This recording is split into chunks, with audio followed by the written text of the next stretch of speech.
کیا تعویذ لکھوانے میں ہم لوگ جو لکھواتے ہیں ہمارے پاس کوئی سند بھی ہے کہ تعویذ لکھوا بھی لینا چاہیے؟ جی ہاں،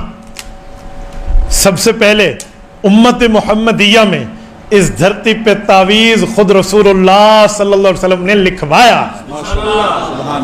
میں کسی پیر فقیر کی ابھی بات نہیں کر رہا، میں اولیاء کو ماننے والا ہوں، میں ابھی ولایت کی بات نہیں کر رہا، میں فقہا کا ماننے والا ہوں، میں فقاہت کی بات نہیں کر رہا،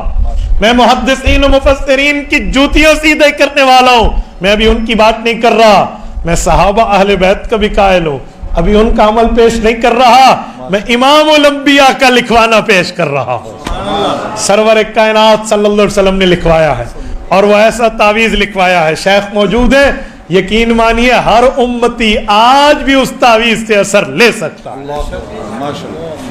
امام عبد الرحمن السیوطی، جلال الدین السیوطی رحمہ اللہ، المتوفی 911 ہجری، آج 1445 ہجری ہے، آج 10 صفر 1445 ہجری ہے، میں 911 ہجری کی بات کر رہا ہوں، تقریباً 500 سال، 5 صدیاں پہلے اس کتاب کا حوالہ لا رہا ہوں، سنیے۔ الخصائص الکبریٰ امام سیوطی رحمۃ اللہ علیہ کی کتاب ہے، اس کا باب اٹھائیے، صحابہ کرام کی ترتیبیں جو تھی رقیہ کے بارے میں، تعویذ کے بارے میں، اس میں ذکر معجزات فی رؤیت اصحابہ، فرماتے ہیں ان میں ایسے حضور پاک کے معجزے جو صحابہ کرام نے اپنی آنکھوں سے دیکھے۔ دارالعلمیہ بیروت سے جو چھپی ہے اس کی جلد نمبر 2 صفحہ 166 ہے۔ ایک صحابی ہیں سیدنا ابو دجانہ رضی اللہ عنہ،